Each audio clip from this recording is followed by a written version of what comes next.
Bien, maintenant, donc, dans cette troisième partie, nous allons en fait aborder la partie des informations techniques euh, qui seront en fait renfermées dans votre maquette numérique. Alors, comment ça se passe? Eh bien, tout simplement, ici, j'ai plusieurs onglets dans la partie modèle.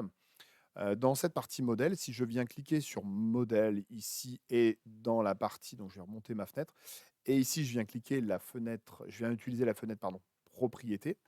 Alors, premièrement, dans la maquette modèle, vous avez la possibilité, enfin dans la vue modèle, vous avez la possibilité d'inhiber certains étages, par exemple. Donc, si vous voulez vous limiter, par exemple, au rez-de-chaussée, il faut tout simplement décocher le reste des étages et vous n'aurez plus que le rez-de-chaussée. Euh, Ensuite, vous avez la possibilité d'aller chercher des informations. Alors, prenons une information qui n'est pas d'une information d'électricité, simple. Si je viens zoomer ici sur ma porte, je clique dessus, voilà. Eh bien, quand je clique dessus, j'ai tout un tas d'informations qui sont liées à ma porte. Par exemple, je vais avoir sa hauteur, sa largeur, son volume, etc., etc. Je vais connaître également son niveau d'élévation sur lequel elle est positionnée, etc., etc., etc.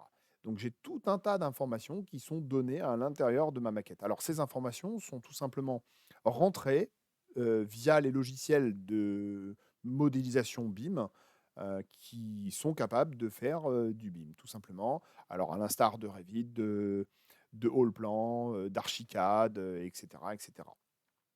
Voilà. Donc là, j'ai une première information. Maintenant, si je veux une information du domaine électrique. Alors, dans la partie modèle, d'accord, eh bien, j'ai la possibilité d'aller chercher directement à l'intérieur tout un tas d'éléments, d'accord, qui vont composer en fait mon infrastructure. Donc là, j'ai au départ toutes les parties cloisons, murs, etc.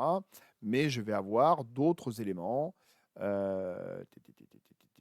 qui seront à l'intérieur. Alors, pour l'instant, je ne les vois pas trop, mais il faut que je me mette plutôt sur la partie élec, jeune homme. Hop là, et voilà. Et à l'intérieur, voilà, j'ai tous mes éléments, des boutons poussoirs, de l'interphonie, des carillons, des boutons de volet, etc., etc. Bref, il faut voilà, se mettre sur le bon modèle.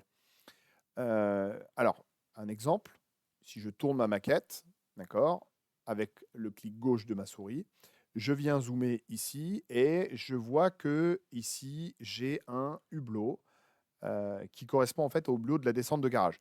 Donc, eh bien, le hublot ici, il est bien sélectionné dans la partie modèle et j'ai ces informations en lien avec mon objet. Alors, ici, par exemple, j'ai des remarques qui ont été rajoutées dans mon modèle. Donc, j'ai le type de luminaire qui est inscrit au CCTP. J'ai également, alors, il faut que je déploie un peu ma fenêtre, j'ai sa référence au niveau du luminaire. J'ai la description du luminaire que je vais retrouver moi derrière dans le CCTP. Et je vais avoir ici, alors ça c'est quelque chose qui peut être très utile, le code article CCTP, c'est-à-dire que ici, si je vais directement dans mon CCTP ELEC et je vais au chapitre 11-3-2-6-3, eh bien je vais retrouver en fait l'information en lien avec le hublot de la descente de garage. Et lui, vous pouvez voir en fait qu'au niveau de une deuxième remarque, qui a été rajouté dans la maquette qui a de création, la maquette source. On a l'information parking extérieur. J'ai aussi bien évidemment son niveau d'élévation, enfin son niveau sur lequel il est installé et son élévation par rapport à ce niveau. Voilà. Donc j'ai vraiment beaucoup, beaucoup, beaucoup d'informations à l'intérieur de ma maquette ELEC. Voilà. Comment on vient chercher les informations d'un équipement ou un autre. Alors, autre petite information, hein, si je viens zoomer ici à côté de la porte, clac, si je viens cliquer sur, alors il faut que j'arrive à le choper, ça c'est le mur, voilà, ça c'est mon lecteur de badge. Clac, si je viens ouvrir ici, j'ai mon lecteur de badge, j'ai encore une fois sa hauteur, son niveau d'élévation, ses codes articles CCTP, etc. etc. Autre chose qu'on pourrait effectivement avoir ici, alors si je zoome ici par exemple, hein, je vais essayer de vous le mettre en 3D. Ici, j'ai trois éléments qui sont ici. Alors, la représentation, elle est pas super efficace. Ça peut arriver, hein, sur de la modélisation, 3D. En fait, les 3 carrés qui sont là, en fait, ce sont 3 points d'arrivée qui ont été, enfin, voilà, créés de façon un peu artificielle pour simuler ni plus ni moins que les coffrets EC3P Enedis qui sont, en fait, sur l'extérieur du bâtiment. Voilà, donc là, en fait, j'ai, à la base, sur le CCTP, j'ai 3 coffrets Enedis et ces 3 coffrets Enedis sont simulés, si vous voulez, par ces 3 points d'entrée et en fait, vous avez des câbles qui plongent, vers le sous-sol.